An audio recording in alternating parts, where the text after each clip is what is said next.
and 314 for a shooting at Century Theaters. They're saying somebody's shooting in the auditorium. Roger, keep your fires west of the smoke.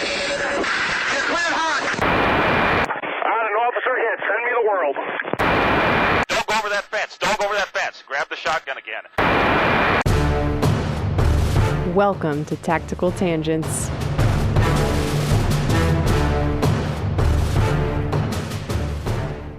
Welcome back to Tactical Tangents. This is Mike. This episode is brought to you by Palm Industries. I have maintained for a long time that pepper spray is a way underused tool in law enforcement, and I get it. When you have to arrest someone, you do not want to have to get that stuff on you.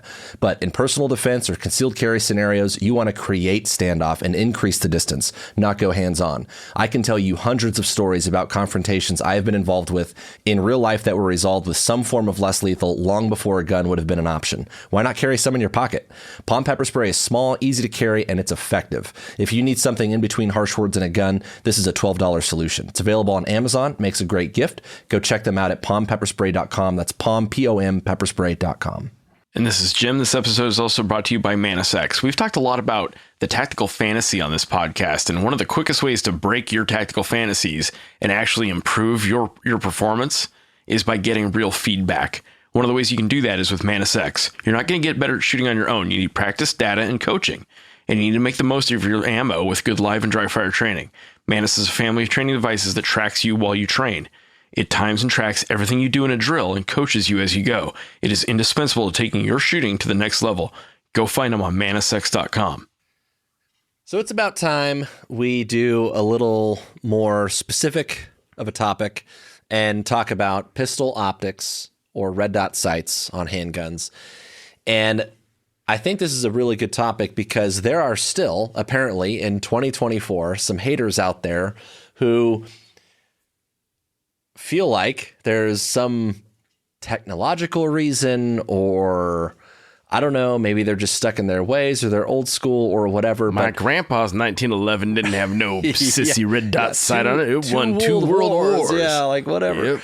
Yeah, and for whatever reason, people are still resistant to the idea of red dots on pistols.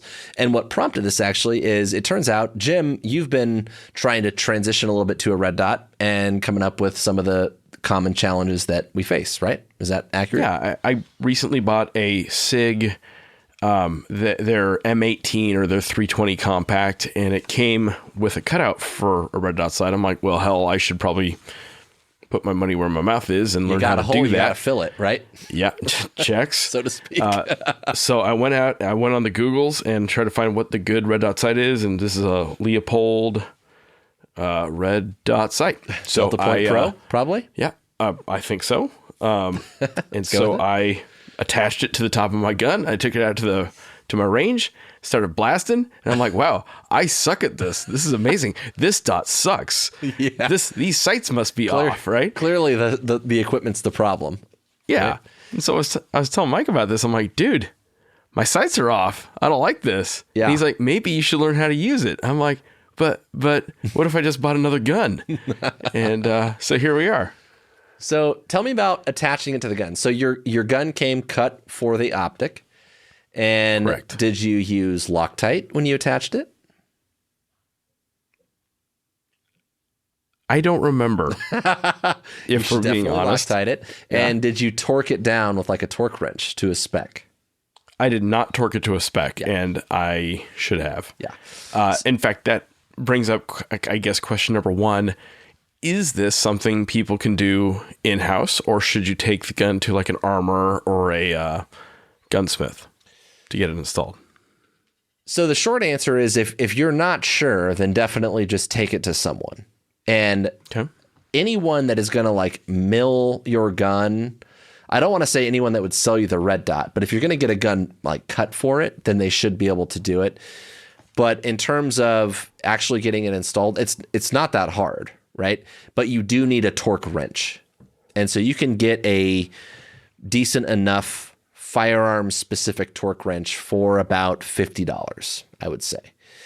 And then you can get it spec'd to approximately, it's a coarse adjustment, but you could set it to like 15 pounds and torque it in where close enough to where you need it to be. So the essentials are, you do want to follow the torque specs, like the the screws and the specs matter.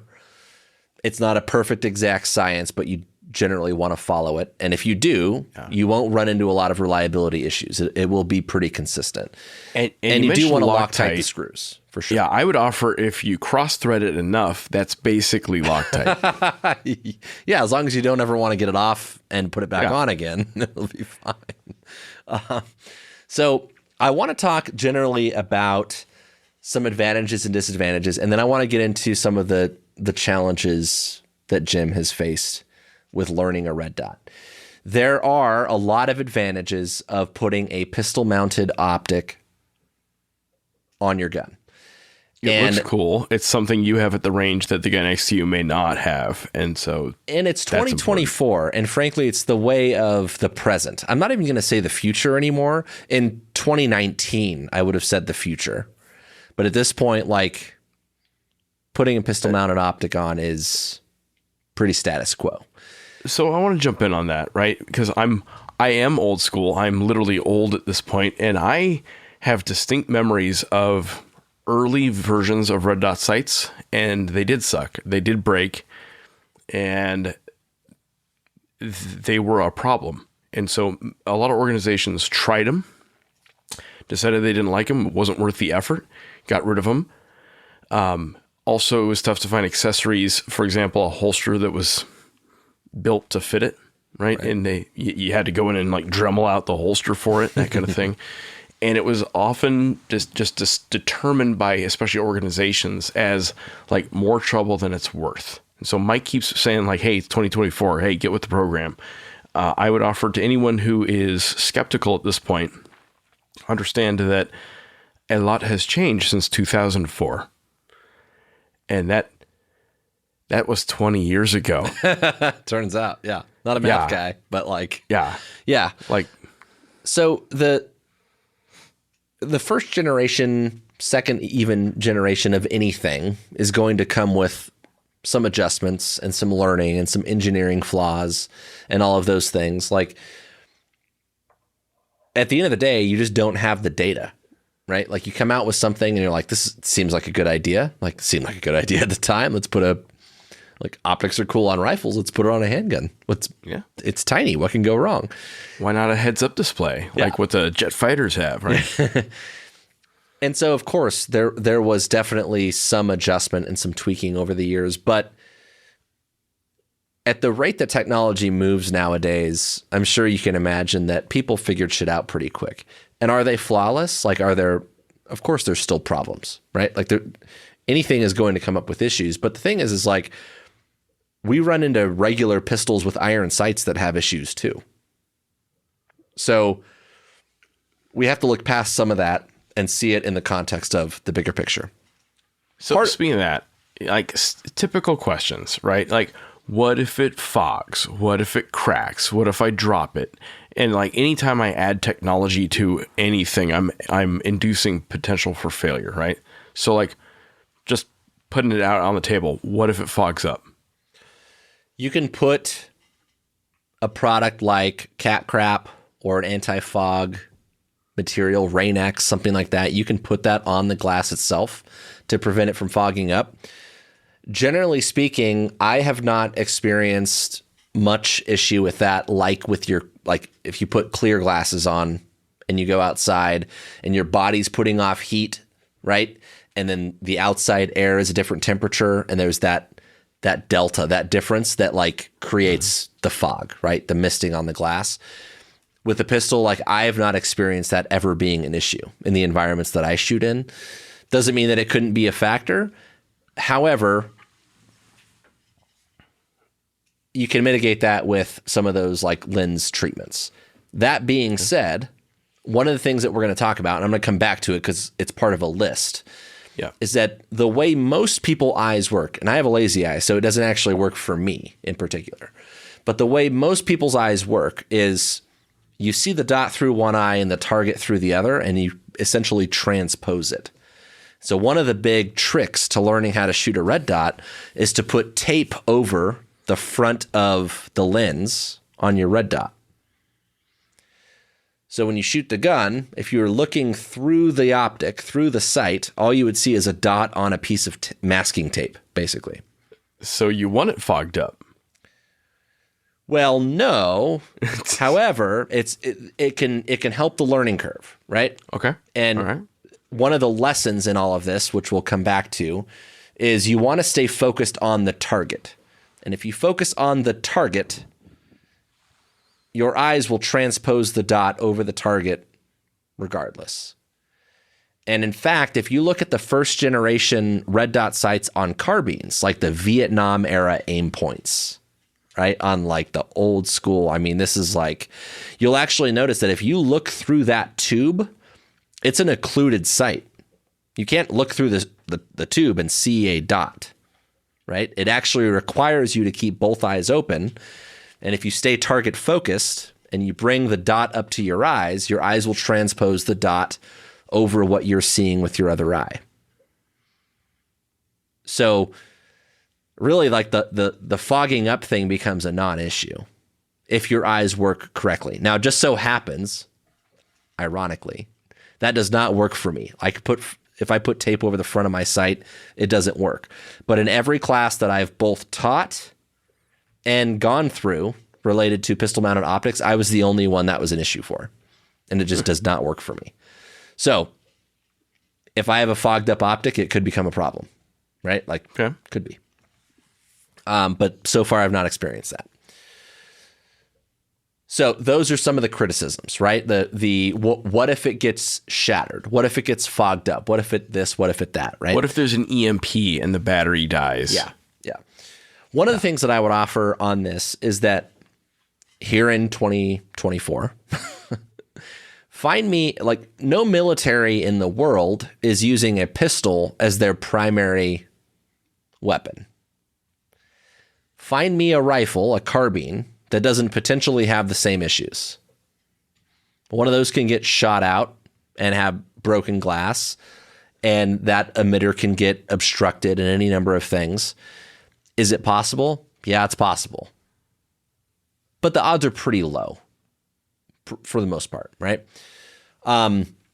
Generally speaking, it's easy to say that, like, well, if I add electronics and things that require batteries, those are points of failure, right? Yeah, that's true. I mean, mechanical stuff like iron sights fail all the time too. I've seen sights fall completely off, especially, if you don't Loctite them when you put them on and you adjust them and get them zeroed, which is a factor. Sometimes iron sights from the factory, they work just fine, but sometimes they have to be adjusted, right? So irons fail too. So yeah, you got to change the batteries, and they're electronics. They are fallible. They could theoretically fail. But the question you have to ask yourself is, your day-to-day, your 9-to-5 combat experience, range experience, shooting experience, how often does it actually fail? And most of the time, when you need it, it's probably going to work.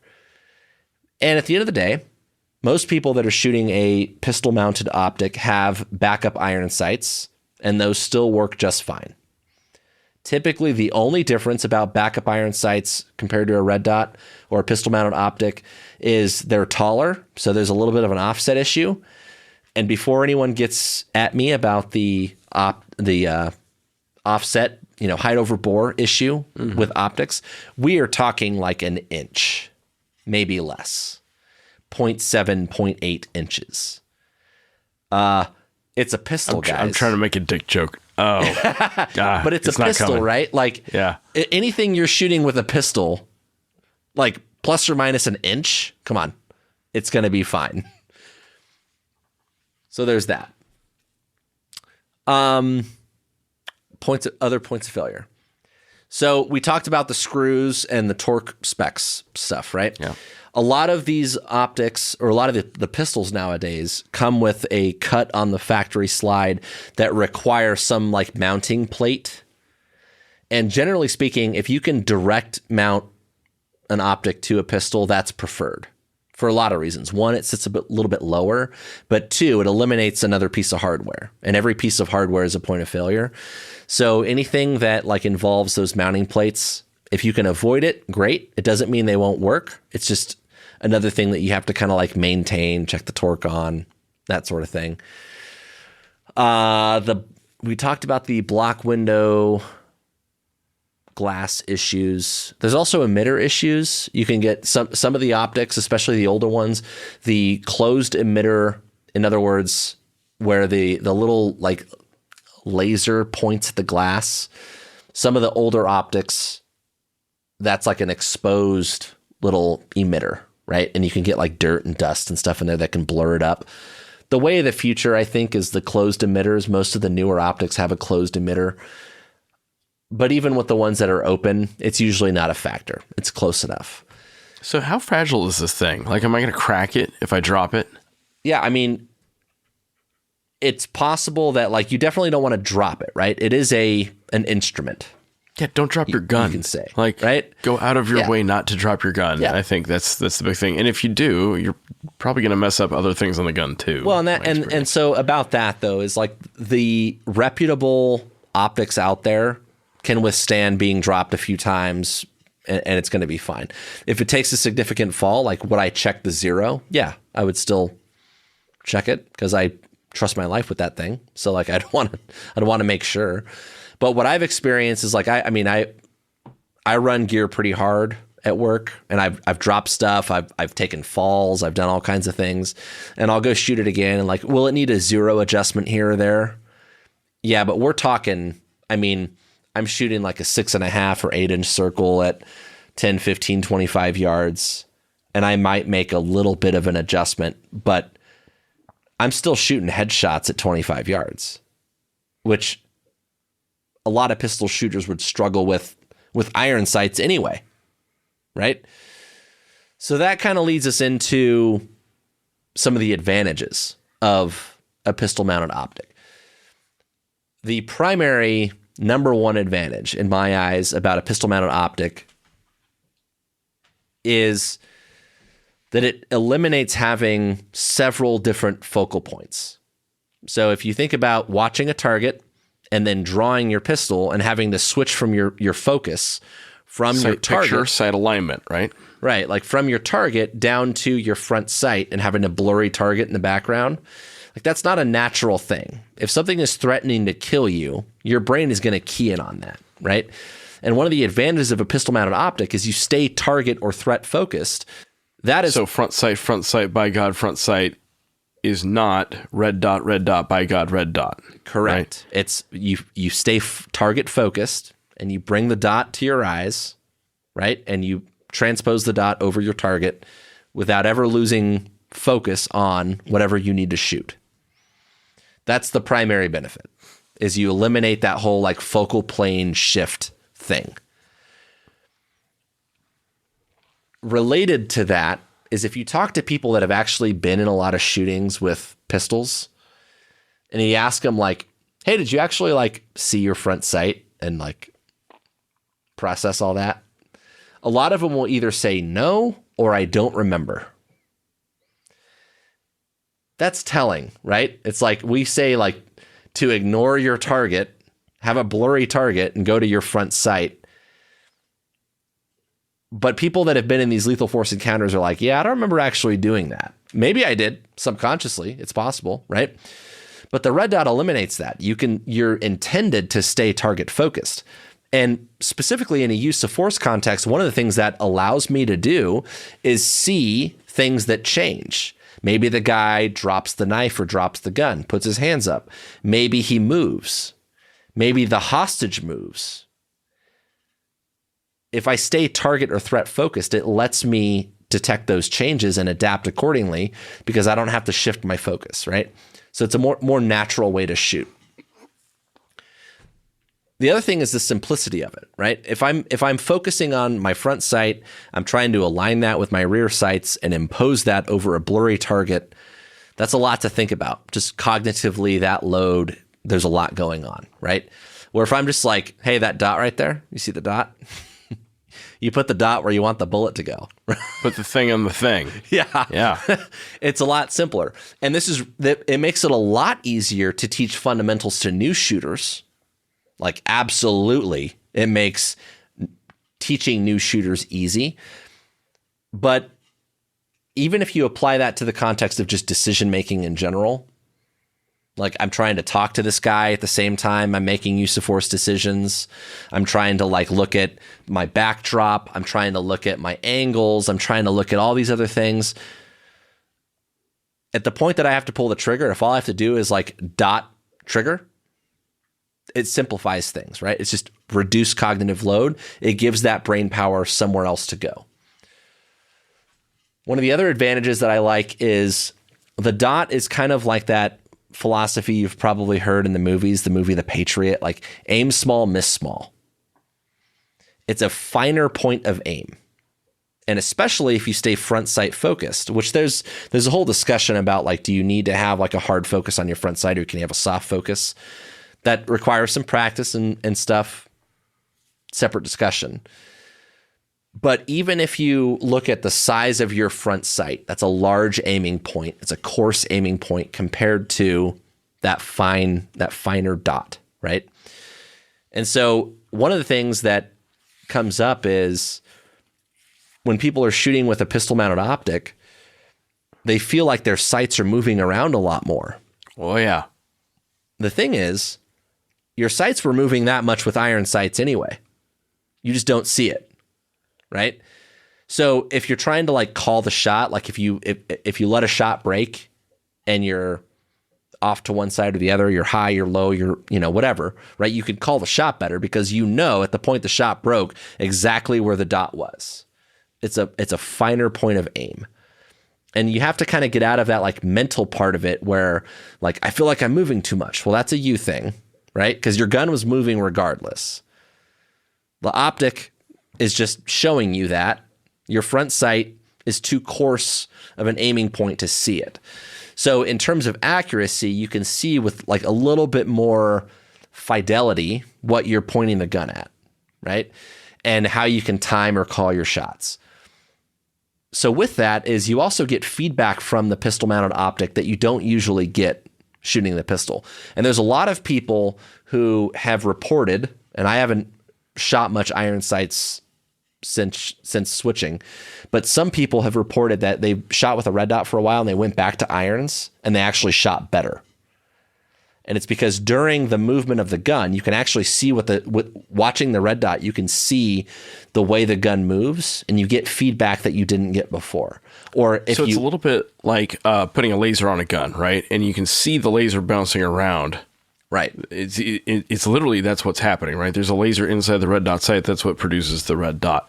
In fact, that was one of the worries about red dot sights 15 years ago was, oh my God, someone will see the laser. It's like, that's not how these work. Right. Yeah, no, it's not. And like the key to wrap your head around is if you see that dot or the laser moving around a lot, what you have to understand is the gun is doing that anyway, right? Like all it's doing is reflecting what the thing is pointing at. It's funny you mentioned that because when I did take this out to the range last week, that was one of the very first things that hit me. Is like, wow, why can't I hold this gun steady? Yeah. Yeah. But the guns, you can go to irons and it's doing it just also as much. not hold the gun steady. Right. Turns right. out. Yeah. You don't detect it as much because it's a finer point of aim, right? It's the point of reference is smaller. Aim small, miss small. And what that gives you is greater capacity at distance. You can see at distance, like you're 3, 5, 7 yards, like most self-defense encounter ranges, you're probably not looking, like there's no point of reference on your sights anyway, most of the time. Like if I'm shooting a man-sized target at that distance, I don't probably need sights. But if I'm in a crowd, right? If I'm Andy Brown at Fairchild taking that active killer shot at 68 yards with a pistol, I guarantee you that red dot would be a game changer. Game changer all day long. So you mentioned distances and you mentioned height over bore offset. How do I zero this thing? So if you were to start... Do I zero it like a rifle? Like shoot 3... Like, what do I do? What distance am I zeroing for? All that stuff. Yeah, I would say, like, I would probably go more like 3 or 5 round groups. 5 round groups are probably better. The margin of error with a pistol is greater than with a rifle. A lot of people would advocate for still like bench resting the gun because you're trying to get the mechanical, like, you're trying to take every human element out of it and really like get the instrument calibrated or measured to the thing that you're doing. I know some guys, like some of the courses that I've taken, they're just like, it's a pistol, dude. Like, it's only as accurate as I am. So, you know, they'll start at 3 or 5 yards. They'll move back to 10 or 15 maybe, and then they'll confirm 0 at 25. Whether you bench that or just stand there and hold it, I think is up to you. It depends on your shooting. I think there's a good argument to be made about like benching the thing, right? Resting it on something and using support because you're trying to take everything out of it and know that this is like mechanically the accuracy of the thing. But that's part of it, is you have to embrace the fact that like it's only as accurate as you are, right? So whether you bench rest it or just stand there and hold it, if you suck at shooting, it's going to show either way, right? So all that being said, Jim, what have been some of the challenges that you have faced in terms of learning how to use this thing? So I have not used it very much. I've taken it to the range twice, and both times I was disappointed by my performance, right? Like I was not shooting as tight a group as I wanted to. And what I found was I needed to zero it. I needed to make adjustments to it, pretty substantial, like move the dot around. That made a big difference. I have pretty distinct astigmatism in at least one of my eyes. And so all red dots, EOTechs, aim points, Leopolds, I don't see a crisp dot. I see like a sideways question mark. Yeah. And a bro of mine was like, well, just put the sideways question mark on the target. You'll be fine. So it's always a little frustrating. Like I always I slow way down. Red dots are supposed to speed you up. And I take a lot of time because I'm trying to get that dot to like stop moving. And it doesn't ever. So those are the things I run into is big groups and slow performance. So like I'm not accurate, I'm not precise, and I'm not fast. And those are the things I want to be good at in pistol shooting, right? So one of the things that an astigmatism will do, and I've got one as well, it will blur your sight and take it to a level that's, and by sight I mean like the dot, right? Like specifically you're looking for a nice, crisp, perfect circle dot kind of thing, and it will appear more of like a star, right? Like a halo sort of blurry image. And for some people, it will also like cant it. So it'll look more like ovally than circly, right? Or like it's on a like it's pitched. So that can be a factor. Some optics have different dot sizes. So you can go for like a 6.5 MOA dot or like a 3 MOA dot. And everyone has their preference. My personal preference is to go with a smaller dot size at increased brightness because I can turn it down. But if you go with the larger dots, the 6.5 MOA dots, what you get is something a little bit more comparable to that front sight. And part of this cognitively is to just recognize and be aware that blurry star in the middle of that window, right, is no different than your front sight. You want it to be more perfect because you're thinking in terms of a carbine. That's what you're used to. And that's one of the most difficult challenges about transitioning from a red dot or from iron sights on a pistol to a red dot or a green dot, whatever, a pistol mounted optic, is that paradigm shift. I don't have to focus on my front sight, shift my focal plane. We're used to doing that. We start picking up our front sight, at the 50, 60% mark, 70% mark of our draw. Yeah, find it.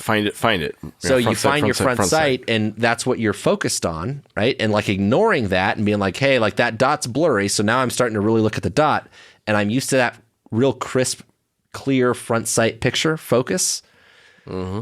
And you just have to embrace that, like, hey, if the dot's on the target, send it, right? It's a pistol, right? At the end of the day, it's like it's a pistol. It's not like you're close enough. So that's the mental side of it. But yeah, I mean, your astigmatism is going to mess with it a little bit. In terms of speed, though, one of the things that most people struggle with is like finding the dot on the presentation, on the draw, right? Yeah. There's a couple pull it out and there's nothing there, and I got to wiggle the gun around until I can see the red dot. You got to fish for it. You're literally like, you can see the person's wrist moving around to try to find the dot. So the first thing I'll say to that is the tendency is that it's muzzle high. The tendency is because we find our front sight on the way up. So we tend to angle the gun upwards. And so when we get it up to our face, usually the muzzle is high. And if you bring the muzzle down, you'll find the dot. That's tendency number one. The second thing is a lot of us were taught to have this like really aggressive, forward kind of like fighting stance when we present the gun. And so what that causes us to do is sort of turtle. So we bring our head down and our shoulders up as we lean into our presentation. Well, the issue with that is you've got like three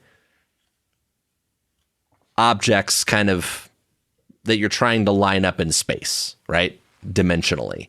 The target, the sight, and your eyes. And so if you just take the target out of it for a second, because you can't control that necessarily, and you look at your sights and the eyes, you're bringing the gun up to your eyes, so that's moving.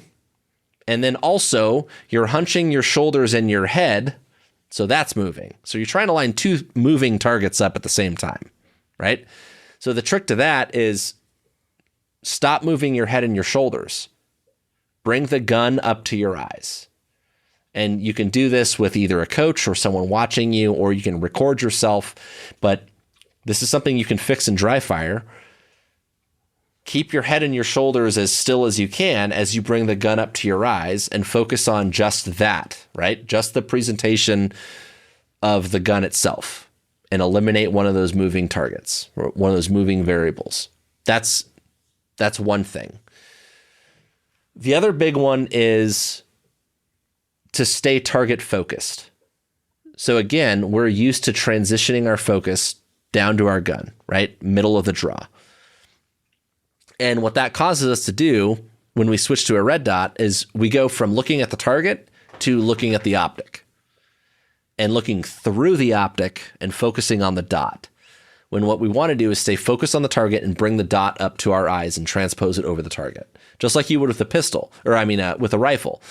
The reason it's easier with a rifle is, like, if you think about it, you got those 3 points of contact, your shoulder, both arms, and usually like a cheek weld, right? So your head's already in the right spot. You could think about it like 4 points of contact, really, if you consider both arms points of contact, and then your shoulder and then your cheek, right? So yeah, your head's already in the right place. With a pistol, there's a little bit more movement to it, right?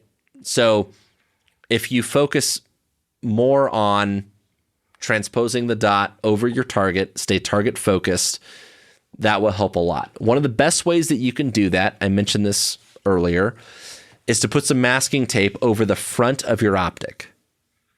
And if your eyes work normally, correctly, unlike mine, this usually blows people's mind, right?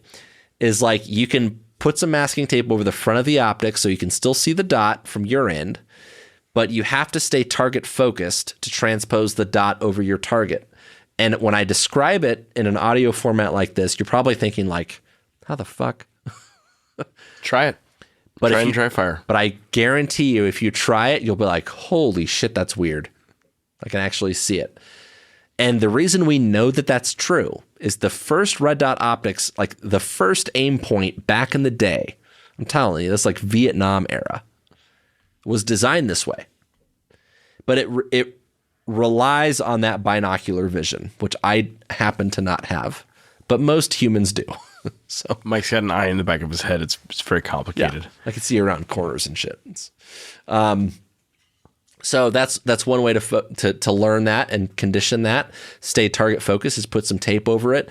Do a lot of reps. Just keep shooting like that. Shoot like that all the time, and you'll condition yourself to stay target focused because there is a learning curve, 100%. Any other challenges you can think of? So I'm not grouping as tight as I want to. When I do have a group, it's offset. I've adjusted that by zeroing it, and I'm not as fast as I want to be. And I liked your points about lower the gun, lower the dot, right? And muzzle high is usually the tendency. Keep your head up. I think both of those will be helpful.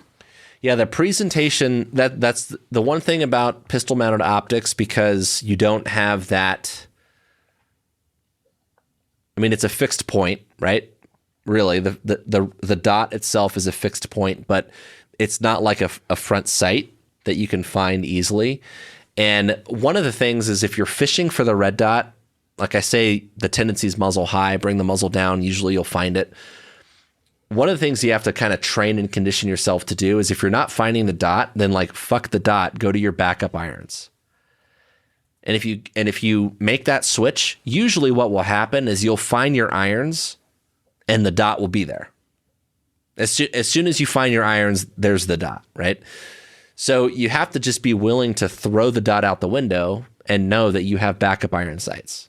Most people that are shooting pistol mounted optics these days have suppressor height iron sights as a backup. And I generally recommend that you do that. And one of the main reasons I recommend it is actually for like one-handed shooting, because your presentation, I mentioned the importance of the presentation. It tends to be a little bit more unpredictable when you're shooting one-handed or in like unconventional positions. So in those circumstances, if you think to yourself, just find the front sight. Once you find the dot, then your brain, your eyes will switch to it. It'll gravitate to the dot and you'll find it. No big deal. What else? One of the common complaints or learning curve points is like I saw the dot, and then when I started shooting, I lost the dot. And now I can't find it again. So in between shots, so in terms of like speeding you up, there's the speeding up on the presentation, draw to first shot. And then there's in between shots, like your cadence or your pace, right? Split times, whatever. This is a recoil management problem. So as a general rule, I want you to stay target focused. I don't want you to stare at the dot. I want you to stay looking at the target and bring the dot to your eyes. However, as part of your learning journey adventure,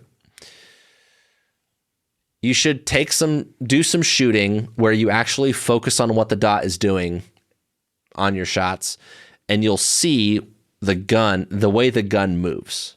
So you'll see the dot go up and right, up and left, straight up and down. Does it leave the window? Does it stay in the window? And what you can do is you can make grip adjustments accordingly. So earlier, I mentioned that there are people who have shot pistol-mounted optics for a while and then went back to iron sights and reported that they could shoot better than they used to. And part of that is because the dot gives you feedback that you didn't get before. It's part of that aim small, miss small thing. You can call your shots because you have a finer point of reference than that coarse front sight with a blurry target. You can see it in the context of what you're shooting at, and it's a smaller point. So in the same sense, during your recoil, you get a little bit more feedback about what the gun is doing, and what you can do is make adjustments to your grip to try to keep that more straight up and down and more repeatable, so the dot falls back where it was. So in between shots, at some point, sit there, take like a B8. If you Google NRA B8 target, you can find a 6.5 inch black circle inside of an 8-inch circle target, which is a great point of reference for pistol shooting. And see what the dot does. And then make a little bit of adjustment to your grip to try to get it more straight up and down and get that dot falling back in the same spot that you were aiming at in between shots, right? And again, that's one of the things that you can use the dot as a training tool and get feedback that you never got before with iron sights. And it's impossible to get with iron sights. You can get it with a mantis, but you're always going to have that, you got to look down at the app and all that. You can incorporate the two, but losing the dot is one of those things that people complain about, but that's a recoil management problem. And if you fix your grip and your stance, sometimes like your alignment to the target, most of that will work itself out. What mistakes do you see people make when you're teaching them? So the muzzle high thing is the big one. Fishing for the dot. Like if you're not seeing it, you just need to be like, fuck it, go to your front sight. Like don't try to fish for it. And the thing is if you just abandon the red dot and go to your sights, you'll find the dot is the thing. So those are the biggest issues. And where I see that come up the most is in single-handed shooting. If I got to shoot strong hand only, support hand only, it's a lot harder to get that dot lined up because I don't have those points of reference in my draw that I normally do when I'm shooting two-handed, right? So if I'm shooting one-handed, I, as a default, go to my front sight. Front sight, front sight, front sight, and boom, there's the dot, right? Once I find the dot, it's fine. But it's a challenge, right? Because like you do one-handed shooting and you're like, fuck. So you just have to like condition yourself that the red dot is the preferred aiming point, but you still have irons there. So don't be afraid of, and a lot of people, like there's nothing different about your iron sights, your backup iron sights on a pistol mounted optic gun versus your previous ones, except for maybe the whole night sights thing. And that's such a narrow case that night sights really become a factor. Really, you have enough ambient light to shoot most of the time. And the only other issue that can come up is that some optics, like that Delta Point Pro that you have, for example, require higher sights. Like it sits a little bit higher than some pistol mounted optics. Yep. And so you need higher sights to be able to see those through your optic window. And I think if I'm just shooting competition or even concealed carry, because concealed carry, using a pistol and concealed carry capacity is pretty narrow. Like your odds of that are pretty low. And so I think your odds of failure on an optic are pretty low, assuming that you check it and change the batteries and check your zero and mounted it correctly and all of that. Like they're generally pretty reliable if you buy a reputable piece of equipment. But in like a law enforcement or military context, I think backup iron sights are a no-brainer, right? And so you might have to buy taller ones for some optics, but you should have them. So speaking of maintenance, how do you clean it, and how often do you need to swap out the batteries in it? So I pressure tested. I've been shooting a pistol-mounted optic on my duty gun at work for coming up on about 5 years. We'll say 5 years. By the time this episode publishes, it'll have been about 5 years. And I pressure tested mine to see how long the battery would last. I'm still shooting an RMR Type 2 or the second gen RMR. And it went 19 months without needing a battery swap. I think most of the optics nowadays are probably beating that. So if you change it once a year, you're fine. For most optics. There might be optics out there that don't last that long, but in my experience, like I've got on my off-duty gun, the everyday carry gun that I carry outside of work, I've got a Holosun on that. I haven't changed the battery in that in some time, but easily if you changed it once a year, you'll be fine.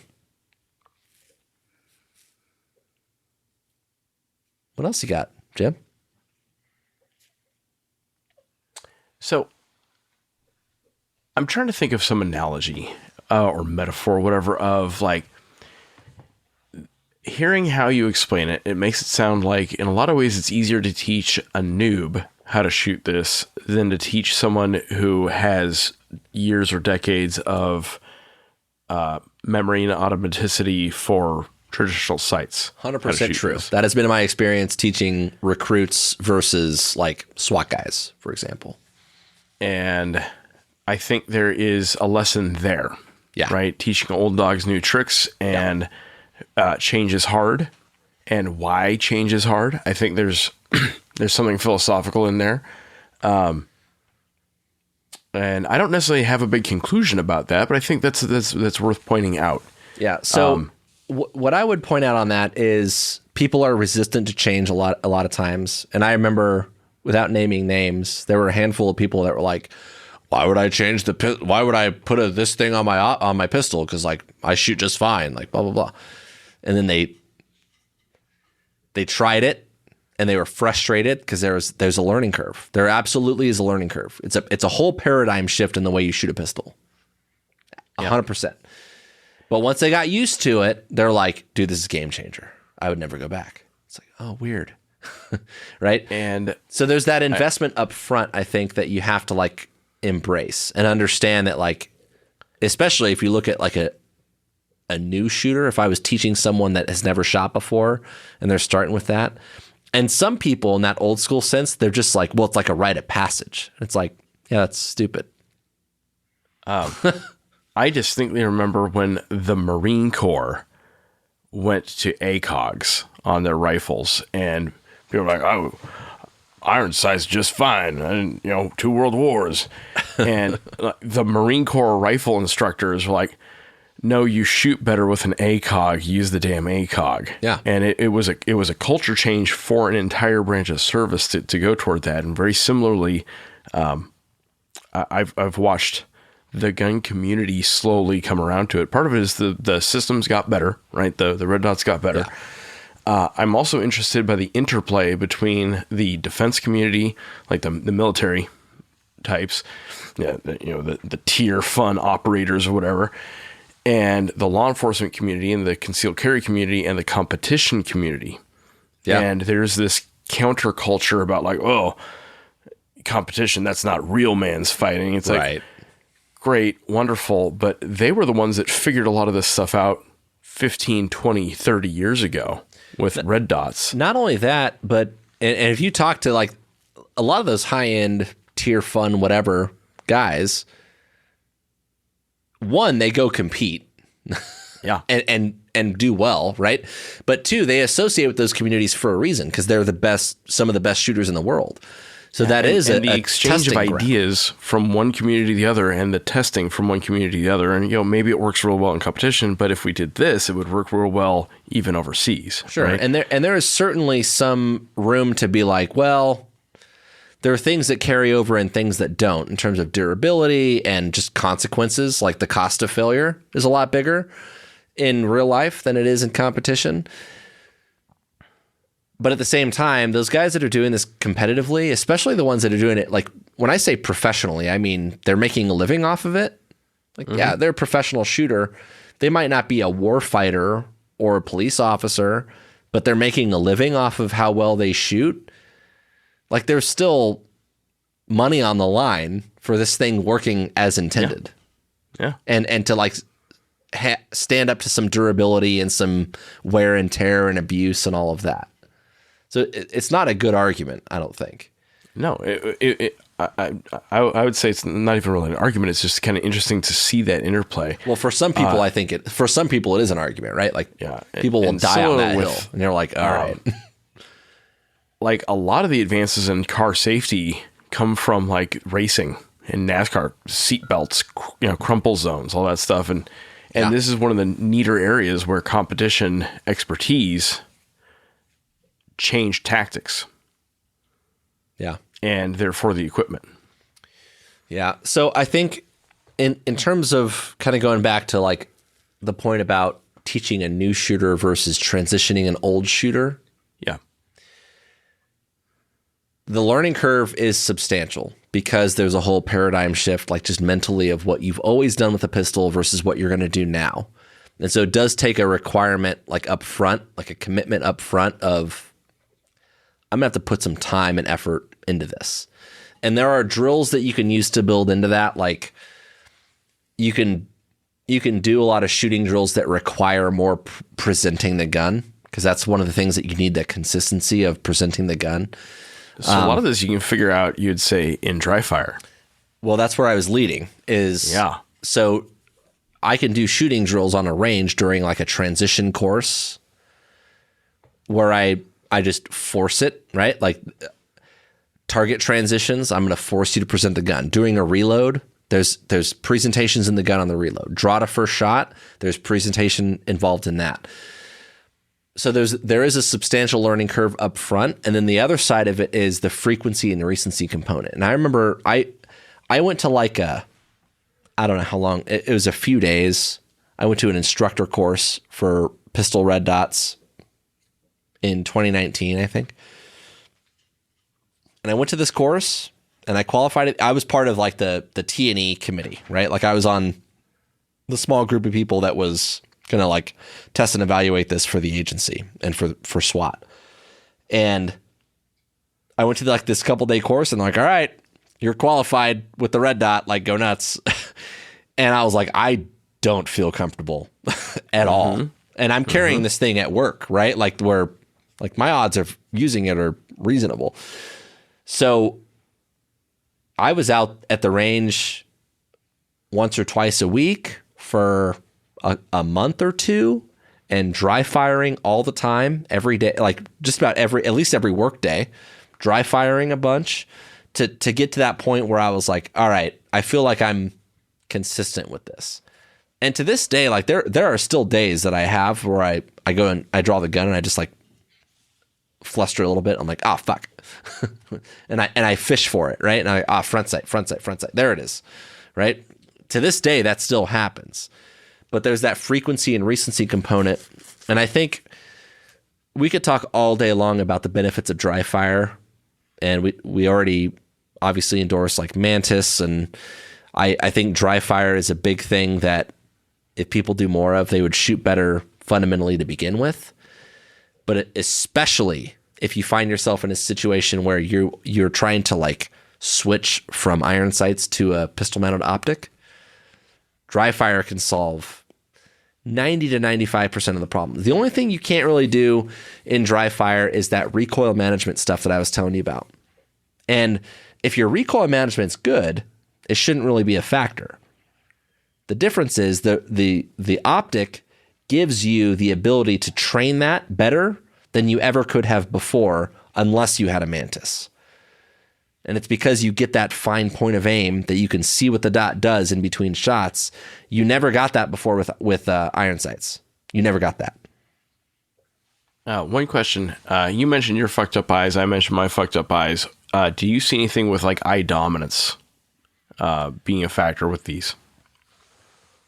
I think it's more of a mental thing than anything. A lot of people will struggle with it because they're trying to line their eyes up in a certain way. And usually what you see is people with eye dominance issues really trying to overcompensate and turn their head one way or the other or close an eye. And what I would offer is if you were to put on a set of clear glasses, right, like shooting glasses, and just put a Post-it note on one side, like let's say you're cross-eye dominant. Because if your dominant eye is the same side that you shoot on, it's pretty easy. It's usually cross-eye dominant people that, you know, if you're a right-handed shooter but you're left-eye dominant, it becomes a little bit more of a play. That's a bigger issue with carbines and rifles because you're putting your cheek onto the stock of that thing. If you're a left-handed shooter and you're right-eye dominant, that's tricky because now you have to like have this offset to make up for it, or shoot right-handed, even though you're left-handed. But with a pistol, if you are cross-eye dominant and you put like a Post-it note over a set of your clear glasses, go find your sights with a Post-it over it and see how much head shift it really requires. And what you'll find is it's like, I don't know how to describe it in audio format, but it's like a few degrees, like an inch or two of offset. Your head does not have to move all that much. And so part of your presentation, I mentioned earlier, like you don't want to like shrug your shoulders and move, like dip your head down a whole lot. Like if you're cross-eye dominant, there might be a little bit of adjustment you have to make on the presentation in terms of like getting your eyes sort of lined up, but it's not a lot of movement. And if you stay target focused, your eyes will do most of the work for you, assuming they work correctly, unlike mine. So another question, knowing what you know now, is it appropriate, or would you use it on your personal guns? Would you put a red dot sight, all things being equal, on any of your personal guns? I have them, yeah. My off-duty everyday carry gun has a dot. Would you recommend it for any concealed carrier? Yeah, 100%. Would you recommend it for anyone for their own home defense, not concealed carry, just like the nightstand, quote-unquote, gun? All around, my feeling is the way of the present, I'm not even going to say future, is putting an optic on a gun. 100%. It's a game changer. It's not that you can't shoot well without it, right? It's a more natural way of shooting offensively, defensively, whatever, in real life, like shooting in anger, if you want to say, to stay target or threat focused and put the bullet where you want to put it. It's just a more natural way of shooting. It just makes sense. And it simplifies everything about the cognitive, like the cognitive load, the decision making, everything about that becomes simpler when I'm not trying to line up front sight, rear sight, target, blurry target, rear crisp front sight, like three things fuck in three all different that. places. Right. Yep. Like it's just put the dot where you want the bullet to go. And then all you have to, like, you still, one of the things about the red dot in terms of criticisms is like, I don't shoot any better. Well, yeah, the red dot doesn't fix your shitty grip or your shitty trigger. If you don't have like good trigger control and your grip isn't worked out, it doesn't fix that for you. It's just you're eliminating one of the variables, right? Your sight picture, sight alignment part of it, it's one of the big three fundamentals when it comes to pistol shooting. You're simplifying that aspect of it, and it lets you put all of your bandwidth into grips and trigger. Is there anyone who shouldn't put a red dot on their gun? I think if you're like me and you have eye issues, and I can still do it and I still prefer it, but you should definitely explore it and consider that maybe it's not for everybody. There are people with an astigmatism severe enough that maybe it's just, counterproductive to put the time into it to try to figure that out. But I would just offer that, like, you probably need to give it its due effort and time to see, right? Like, don't go to a 2-day course and be like, it didn't work great for me, and like give up on it. Like, you might really need to give it an honest effort. That frequency and recency thing, like give it some time and try it. How many reps is enough? Like how quickly do you see students pick it up? And one, noobs who are coming in fresh, and two, the old guys. I think honestly, the people who have the hardest time are the people who are decent shooters, because they've already got irons figured out and they shoot well without it. How many reps does it take them, or how many shots, how many trips to the range does it take them to like get over the hump and start getting good? If we do a 2-day course, usually by the end of 2 days, they're like, oh, you see some light bulbs, but they're not. Okay. But again, it's like they might see that, but realize they still have work to be done. And so there's a mindset thing of like, do they have that mindset of, yeah, I want to figure this out, so I'm going to do the dry fire. I'm going to come to the range on my own. Or do they like let it fade and then get frustrated? And then it's like, well, that's because you didn't. The transition work, there's that bulk up front, the investment up front you have to do. But that frequency and recency, like you need to dry fire with it.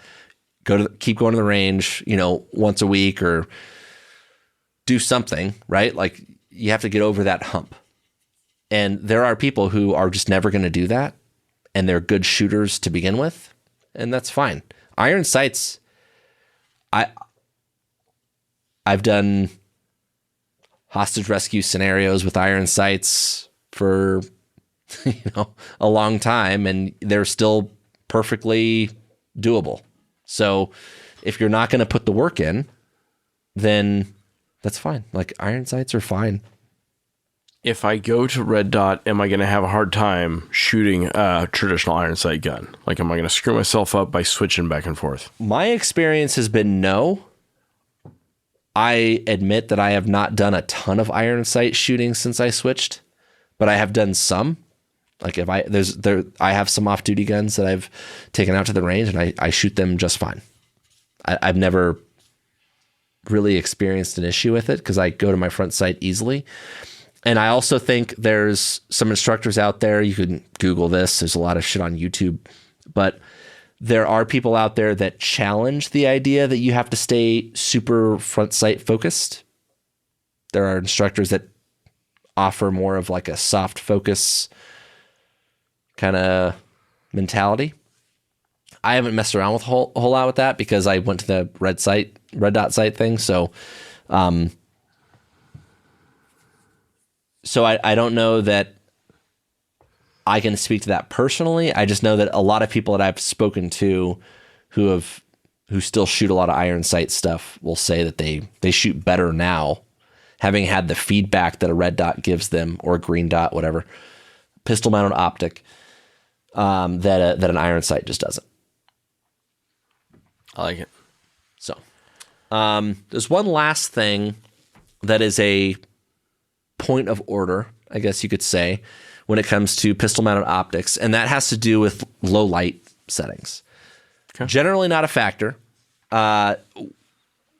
There are a lot of optics out there that auto adjust their brightness. Those are generally fine. 99% of the time, whatever they set to will be good enough. The only time you run into an issue is if the environment that you are in is lit differently than the environment that you're shooting into. So for example, if you're in a dark hallway, then the auto-adjusting brightness is going to go dim. But if the room that you're shooting into from the hallway is well lit, it might be too dim to see over that. Or vice versa. If you are in a well-lit room, the dot might be super bright, and if you're shooting into a dark area, it might wash out a lot of what you're trying to see, right? If you have an adjustable optic, the trick to that, like if I work days or nights, I would have a setting that I would put the RMR to. And usually, like the way I would describe that was I'd go all the way to the brightest setting. I'd go down 3 for nights, down 2 for days. And what I'm accounting for is I want to be able to see it if I'm outside, but also what if I go indoors, right? If I'm going to end up turning on a pistol mounted light, or if I'm going indoors and the light might be good enough to see, but not as bright as outside, right? So yeah, I might go to the brightest setting down 2 if I'm working daytime, or down 3 if I'm working nights. That's kind of how I do it with that. If it's auto adjusting, then you just need to be aware that if you're shooting into an area that is different lighting than you're in, which is like a fringe case, it's like super unlikely, but that might be a scenario where you just need to go to your irons. And you work in the American Southwest, where you're effectively working on the surface of the sun. Have you had cases where, one, it overheated and just stopped working, or did you have any cases where it was so bright you couldn't make out the red dot? Not at all. Okay. And even if it's too bright and it kind of like washes out through the window, if you're staying target focused, the center of that dot will still find itself where you need it. So... again, there might be conditions or environments where that is different, but if you have backup iron sights and you're in one of those, like, it's such a rare occurrence that you're going to be in a dark environment shooting into light, or light environment shooting into dark. But if that happens, that lighting will provide enough silhouetting in those iron sights that you'll be able to pick them up and work through it just fine, assuming that you can't find the dot. Which is the other thing, and that is you'll probably still find the dot and be okay. It might be a little bright, it might be a little dim. You'll be all right. You'll find it. Yeah. I like it. I think this is good. Yeah, like, for sure. We are Tactical Tangents. We are always tactically focused, but often I especially lately, I've noticed we've done a lot of philosophy episodes and doctrine and Leadership, big ideas and communication. And those are important, right? In order to function on a tactical team, in a tactical unit, you've got to get that shit right. But at the end of the day, knowing how to put the bullets where you want them is a big part of tactics also. So I'm glad we hit something kind of a little bit more concrete today. Yeah, for sure. Where we are at with the podcast. How many years have we been doing this now? 1 million. No, I think we're at like 6, 7. Like, this is not our first day doing a podcast. Yeah, right. Turns out. I feel like we've got good momentum. I feel like people are I get good feedback from our audience. One ask that I have to our audience, if you like what we're doing, rating us on all the different podcast apps helps other people find us. And I think that's important, right? Like, these are ideas we're spreading. These are ideas that I want every law enforcement officer in the country to find. These are ideas I want every young military member, especially if they want to go toward the special teams in the military, I want them to find. So we could use all the help we can get getting found. And so that's my ask to you. You don't have to do much. I'm not asking for your money. I'm asking for you to, unless you want to, which is also cool. But if you just, any of the podcast apps, anything you're listening to this on, Apple, Stitcher, whatever it's called, jump in, give it the appropriate number of stars, leave comments about it. That helps people find us. We appreciate it. For sure. All right, guys, that's all we got for tonight. This episode is brought to you by Drip Drop. Drip Drop Oral Rehydration Solution is an electrolyte powder that you mix with water. It was formulated by a doctor for quick absorption. I work in the desert, and it only takes a few hours in the heat, wearing body armor, carrying around a bunch of gear before I start feeling like crap and fall behind the curve in dehydration. Drip Drop keeps you in the fight so you can finish the mission and rehab for the next one. Go get you some at dripdrop.com or on Amazon, or ask your supply guy to find it for you. Don't forget that we put out new episodes on the 1st and the 15th of every month. If you like what we're doing, you can head over to Patreon, give us $1 for each new episode. That money's going to go back into bringing you good content. If you want to interact with us, you could find us on Facebook, Instagram, and Twitter. We are at TacTangents. You can also email info@tacticaltangents.com. And one last thing, our Facebook discussion group. We've got a little group going on Facebook. If you go to the groups tab on our page, you can join it. We've got more followers on our page than we have in the group. So I know there's some of you out there following the Facebook page that are on Facebook that are not in the group. Lots of like-minded people in there. So come hang out with us. All right. That's all we got. Good talk.